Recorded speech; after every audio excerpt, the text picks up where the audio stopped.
ये चंद सवालात आए हैं, देख लेते हैं इसको। और आखिर में बार बार पीछे से डिमांड आ रही है, आप लोग बड़ी तादाद में मौजूद हैं और आपको बताने की जरूरत नहीं जलसे का मकसद क्या है। और मेरे भाइयों ने मुझे बताया इदारा काफी कर्जे में चल रहा है, उसकी जो बिल्डिंग वगैरह बनी है उस पर काफी कर्जा है। आप हजरात मेरी तकरीर के आखिर में जो भी ताउन है, आप जो भी दान कर सकते हैं, ताउन कर सकते हैं, यहाँ आके देते जाइएगा। इंशाअल्लाह उस पर बेहतरीन अजर अल्लाह ताला आपको देगा। और मैं सबके लिए इज्तिमाई तौर पर एक दुआ कर दूंगा। सऊदी अरब के साथ ईद और बकरीद की नमाज पढ़ना कैसा है? कुछ उलमा इसको जायज ठहराते हैं, साथ ही सऊदी अरब के साथ जज़ाकल्लाह खैर। देखिए किसी भाई ने ताउन पेश किया है, अल्लाह इनके ताउन को कबूल करे। मेरे भाइयों, हम अपने इंडिया में, अपनी कंट्री में नमाज कैसे पढ़ते हैं? क्या सऊदी के हिसाब से पढ़ते हैं? नहीं, हम यहाँ के हिसाब से नमाज पढ़ते हैं। सऊदी अरब में हमसे 2.5 घंटे का फर्क है। हम ऐशा की नमाज के बाद आराम से बिस्तर पे सोने जाते हैं, टीवी चालू करते पता लगा सऊदी अरब में ऐशा की अज़ान अब शुरू हो रही है। तो टाइम का फर्क है। वैसे ही चांद का भी फर्क है। चांद हमारे मुल्क में कभी और नजर आता है, सऊदी अरब में कभी और नजर आता है।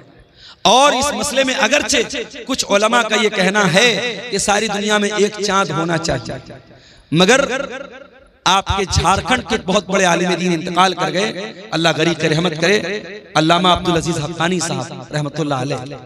मैंने उनका मजमून पढ़ा था, बड़ी तफसील से उन्होंने लिखा था और उन्होंने दलाइल से साबित किया था। और मरकजी जमीयत अहले हदीस से उनका वो मजमून छपा था कि हर इलाके के लोगों की अपनी रूयत है, हर शहर के लोगों की अपनी रूयत है। वो अपना चांद देख करके रोजा रखेंगे, अपना चांद देख करके ईद मनाएंगे। ये पूरे हिंदुस्तान में, पूरी दुनिया में एक चांद मनाना, ये दलील के एतबार से मजबूत बात नहीं है और ना प्रैक्टिकली ऐसा मुमकिन है। ऐसा जब तक मुमकिन नहीं है तब तक कोई अगर अपनी अलग ईद मना रहा है, अपना अलग रोजा रख रहा है, तो ये मुसलमानों की जमात में फूट डाल रहा है। उसको अल्लाह क्या हिसाब देना पड़ेगा। बचत खाते में, बैंक में रखे हुए पैसे में ब्याज के तौर पर कुछ रुपए जमा कर देते और हमें मालूम नहीं पड़ता, तो उस पैसे को क्या किया? देखिए, ये मत कहिए कि मालूम नहीं पड़ता, सारा सिस्टम मौजूद है। इंटरेस्ट की रकम रोज नहीं आती है, हर क्वार्टर पर आती है। हर क्वार्टर का मतलब हर 3 महीने पर आपके बैंक में पैसा इंटरेस्ट का आता है। आप अपनी पासबुक पे अगर एंट्री कराएंगे, पासबुक पे लिख के आ जाएगा इंटरेस्ट का इतना पैसा है।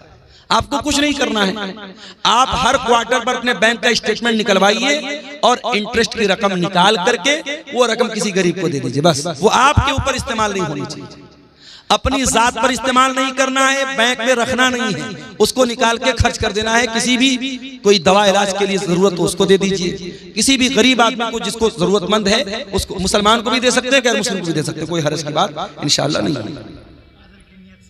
है।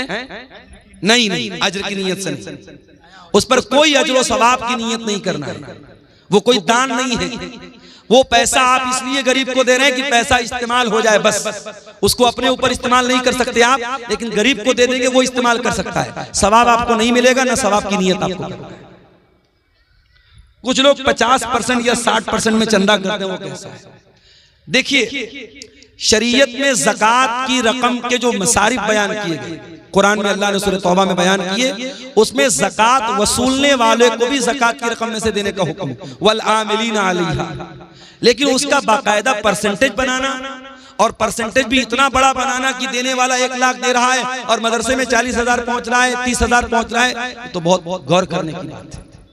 इसलिए जो मेरी नजर में उलमा के फतावे हैं, जो तहरीरें हैं, उन्होंने सख्ती से मना किया है कि ठीक है चंदा लाने वालों को पैसा दिया जाए, मगर इतने भारी रेशियो के साथ उनको कमीशन देना ये मुनासिब नहीं है, इससे परहेज किया जाए।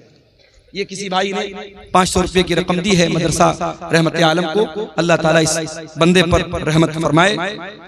1-2 सवालात और आए हैं, मुझे 2 बजे तक का अल्टीमेटम मिला है, 2 बजने वाला है।